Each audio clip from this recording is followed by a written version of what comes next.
Bonjour, Excellence. Bonjour. Excellence, Monsieur le représentant permanent, la Côte d'Ivoire achèvera sa présidence du Conseil de sécurité le lundi 31 décembre 2018. Quel bilan faites-vous de ce retour en grâce de notre pays, 27 ans après son dernier passage à cette tribune si prestigieuse et seulement 7 années après la crise post-électorale de 2011? Je vous remercie. Il s'agit d'un bilan globalement satisfaisant au regard des messages de félicitations que notre pays a reçus des États membres du Conseil pour la qualité du travail abattu dans un mois de décembre connu pour être court et chargé en termes d'activités imprévues. Nous voulions une présidence équilibrée, ouverte et promotrice de consensus et d'unité entre les membres du Conseil. Je pense que nous l'avons réussi en restant surtout ouverts aux nombreuses demandes de séances d'information, de consultation, de formulariat et d'AOV à la requête des États membres de l'ONU. Excellence, pourriez-vous nous citer un fait qui a caractérisé cette ouverture?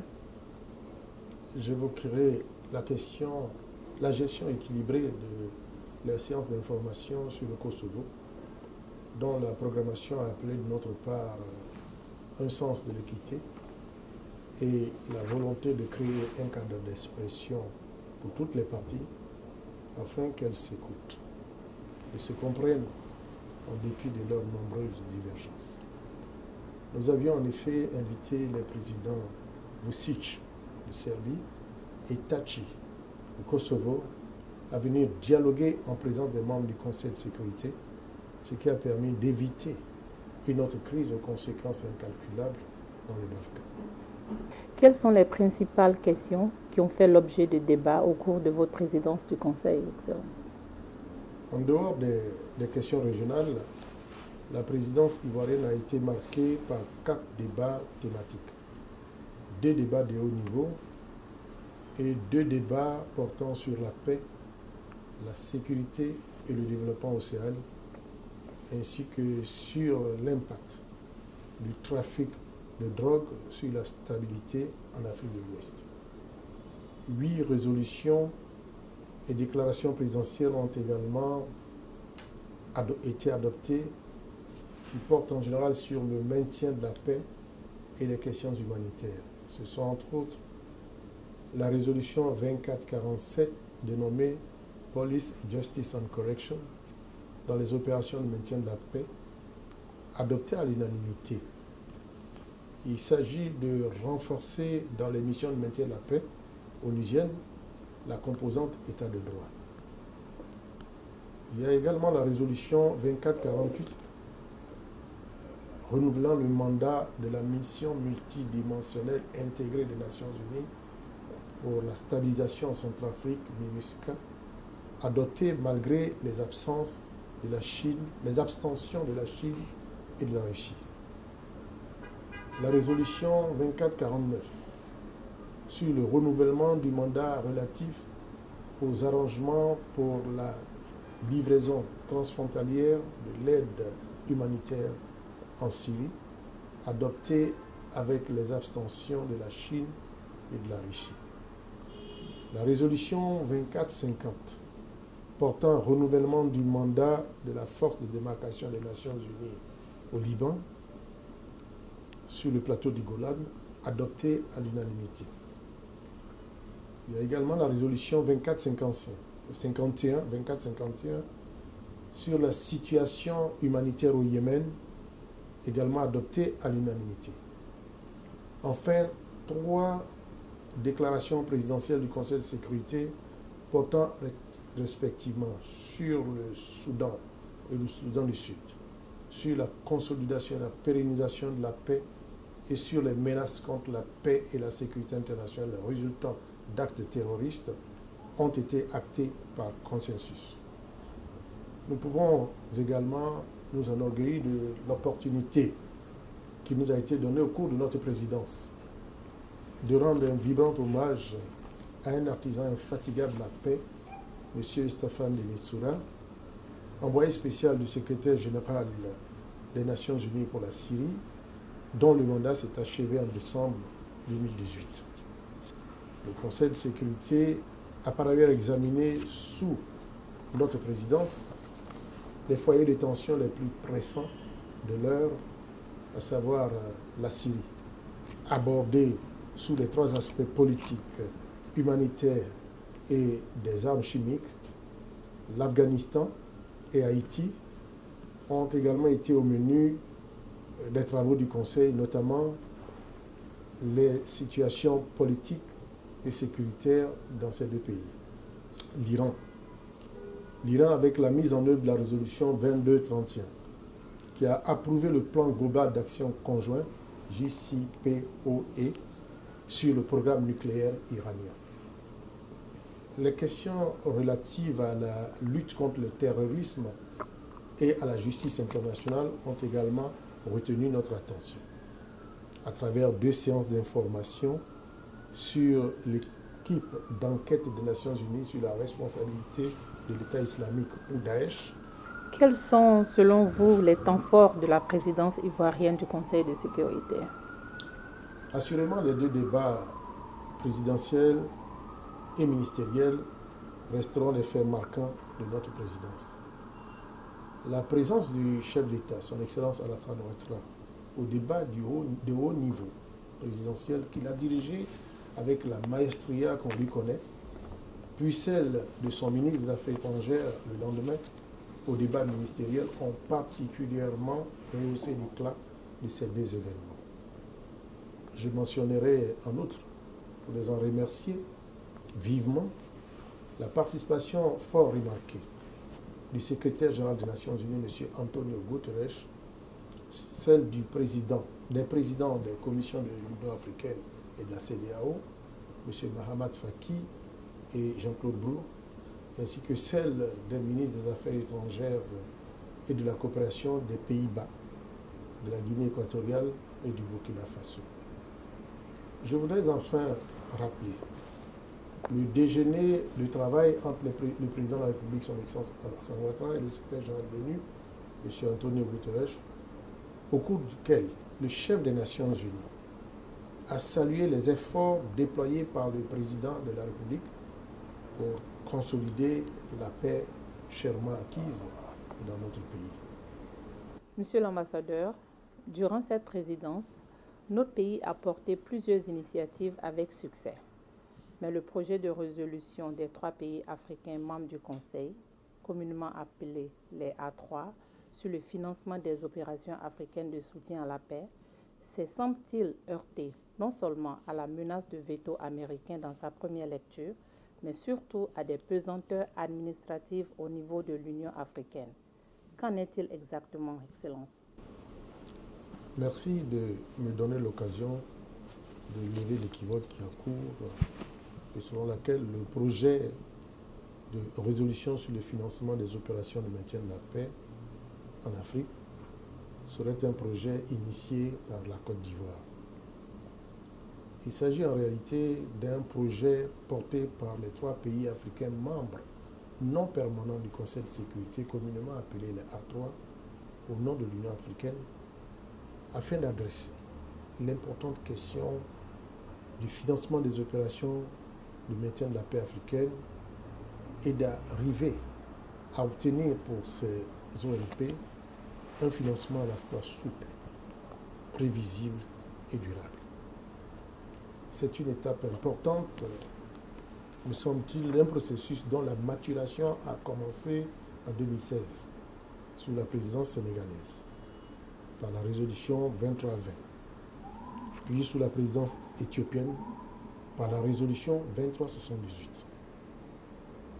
La présidence ivoirienne devait aider à faire un pas décisif dans le règlement définitif de la question en créant un cadre juridique et opérationnel devant permettre de financer les OMP africaines au cas par cas, à hauteur de 75% sur le budget des contributions obligatoires des États membres des Nations Unies.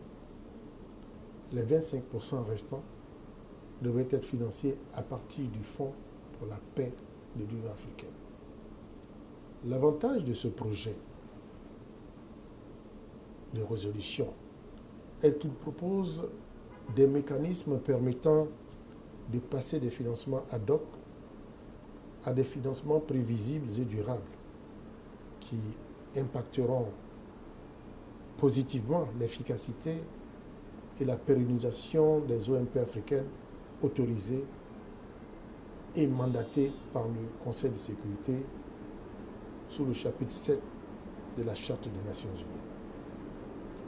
Le projet de test tel que porté par les A3 dans notre pays et le coordonnateur a recueilli le soutien de tous les États membres du Conseil, à l'exception des États-Unis d'Amérique, qui ont menacé d'y opposer leur veto, arguant de contraintes politiques et administratives internes qui seraient liées notamment à la mise en place du prochain congrès en 2019. Ils ont par ailleurs estimé que le projet n'apportait pas de réponse à certaines de leurs préoccupations. Face au blocage qui se profilait, et comme le veut la pratique du Conseil, un État membre peut décider de mener des consultations pour rapprocher les positions opposées. C'est ainsi que, suite à une médiation de la France, la partie américaine a marqué son accord pour un test amendé qui permettait d'éviter tout veto qui, selon les mots même de l'ambassadeur des États-Unis au Conseil de sécurité, Nikki Haley, et je la cite, gèlerait la question pour au moins les 2 prochaines années. Ce test qui a été accepté par les Américains, dont il faut rappeler qu'ils demeurent les premiers contributeurs au budget des opérations de maintien de la paix, était digne d'intérêt, à notre sens, en ce qu'il proposait une approche en 2 temps, qui créait l'espace nécessaire pour progresser à pas certes lent, mais sûr vers la résolution de cette question. Le test faisant donc l'objet de divergences d'approche au niveau de l'exécutif de l'Union africaine, malgré la voix de la sagesse indiquée par les présidents Alassane Ouattara et Paul Kagame, le ministre des Affaires étrangères de Côte d'Ivoire, son Excellence Marcela Montano, a sollicité l'intervention diligente du président de la Commission de l'Union africaine. Celui-ci nous a fait parvenir le 23 décembre 2018, en début de soirée, une note en faveur du test amendé que nous avons transmis au service compétent du Conseil pour sa mise au vote. Cette note n'a hélas pu permettre de surmonter les divergences. En effet, il nous est revenu au cours d'une réunion des A3 que seul le Conseil paix et sécurité de l'Union africaine avait compétence pour agir dans le domaine du maintien de la paix et de la sécurité. Or, celui-ci semblerait vouloir tenir coûte que coûte à son projet de test initial. Certains membres du Conseil ont donc vu dans cette attitude du Conseil paix et sécurité de l'Union africaine, sinon une provocation, mais en tout cas une inconséquence surprenante. En tout état de cause, fidèle à la philosophie de dialogue et de compromis qui caractérise sa diplomatie, la Côte d'Ivoire continuera d'œuvrer à l'adoption de ces tests, qui est d'un intérêt capital pour l'Afrique. Je rappelle à ce propos que notre pays est parmi les rares États africains à jour de leur cotisation relative au prélèvement de 0,2% des recettes engendrées par les transactions commerciales éligibles permettant de financer le Fonds pour la paix en Afrique. Nous tirons par ailleurs beaucoup de fierté des messages de félicitations et d'encouragement de l'ensemble des États membres et de tous les partenaires des Nations Unies qui fondaient beaucoup d'espoir dans l'adoption de ce projet de résolution. Monsieur le représentant permanent, pensez-vous que l'expérience ivoirienne de sortie de crise avec l'ONUCI, que vous avez su mettre en exergue, notamment durant ce mois de décembre, servira de référence pour le Conseil de sécurité dans la recherche de solutions durables aux conflits dans le monde? Aujourd'hui, hormis quelques réticences qui relèvent plus des principes doctrinaux, il est admis par les membres du Conseil qu'il existe une corrélation étroite entre développement économique et consolidation de la paix.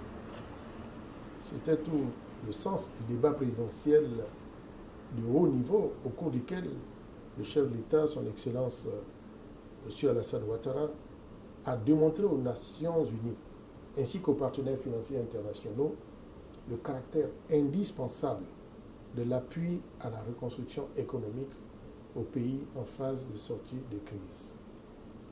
Par ailleurs, tout au long de notre première année au Conseil de sécurité et avec une emphase particulière au cours de notre présidence, nous n'avons eu de cesse de mettre l'accent sur l'importance d'une appropriation nationale forte comme condition première de toute stratégie de sortie de crise, de même que sur la qualité des relations entre le gouvernement du pays hôte et l'ensemble du système des Nations Unies. La Côte d'Ivoire, de ce point de vue, est assurément un bel exemple dans le processus de sortie de crise.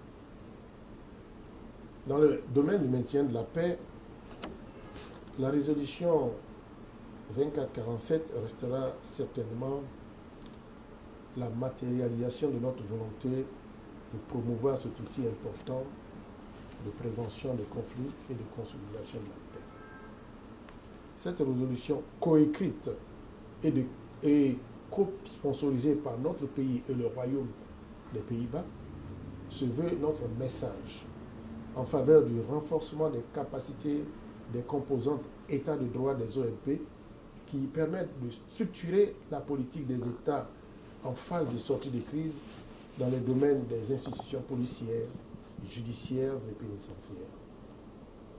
Nous poursuivrons notre noble combat pour le financement pérenne des opérations de maintien de la paix africaine selon des mécanismes et critères consensuels, sans oublier la promotion des initiatives visant la réforme du secteur de la sécurité et des stratégies de démobilisation, désarmement et réinsertion des ex-combattants. Excellence, veuillez nous faire partager vos remarques de fin après cette riche expérience et nous situer sur les retombées éventuelles pour la diplomatie ivoirienne. Enfin, quelles sont les perspectives pour 2019, la dernière année du mandat de la Côte d'Ivoire au Conseil de sécurité? La présence de la Côte d'Ivoire au sein du plus prestigieux des organes des Nations Unies, auquel incombe la noble mission du maintien de la paix et de la sécurité internationale, marque le retour définitif de notre pays sur la scène internationale. C'est un repositionnement fécond qui a vocation à véhiculer dans tous les milieux, notamment celui des affaires et des bailleurs de fonds, l'image d'une Côte d'Ivoire sereine, vêtue de ses nouveaux atours pour se rendre sans complexe au rendez-vous du donner et du recevoir. Une Côte d'Ivoire crédible, riche de ses hommes et de ses femmes, riche de ses nombreuses ressources naturelles et servie par une gouvernance moderne et visionnaire. Notre pays fait aujourd'hui, il faut s'en convaincre, partie de ceux qui comptent dans le concert des nations. Tous les Ivoiriens ont par conséquent l'impérieux devoir de travailler à la préservation de cette image chèrement acquise dans la paix et la cohésion. Excellence, quid de vos sentiments personnels à l'issue de votre présidence effective du Conseil de sécurité? D'abord, un sentiment de fierté à l'égard de mes collaborateurs. Ils ont été exemplaires dans l'accomplissement de leurs tâches au quotidien, dans la discipline avec un sens aigu du patriotisme. À titre personnel, je pense avoir fait preuve d'honnêteté et d'équité dans la conduite des débats du Conseil. Ainsi, le Conseil a pu éviter toute polémique inutile qui aurait pu naître des égos parfois surdimensionné de certains de ses membres. J'ai donc le sentiment d'avoir été utile à mon pays et à l'humanité. En effet, participer aux travaux du Conseil de sécurité m'offre chaque jour l'opportunité de contribuer au nom de mon pays, la Côte d'Ivoire, à la construction de la paix et de la sécurité internationale. Je voudrais donc saisir cette occasion pour exprimer mes très sincères remerciements à l'endroit du président de la République, son Excellence, M. Alassane Ouattara, pour la confiance et l'insigne honneur qu'il m'a fait en me désignant pour représenter notre pays auprès de l'ONU à New York. Ma gratitude va également à M. le ministre des Affaires étrangères, Marcel Amontano, dont l'amitié et les conseils avisés ont été d'une très grande utilité dans l'accomplissement de cette tâche qui, si elle requiert un sens aigu de la responsabilité et une certaine forme d'endurance, n'en est pas moins exaltante. Leur soutien moral et matériel de tous les instants reste le ferment de mon engagement quotidien à porter haut les couleurs de notre pays aux Nations Unies. Merci, Monsieur l'ambassadeur, de nous avoir accordé cette interview qui répond à plusieurs de nos questions. Merci à vous.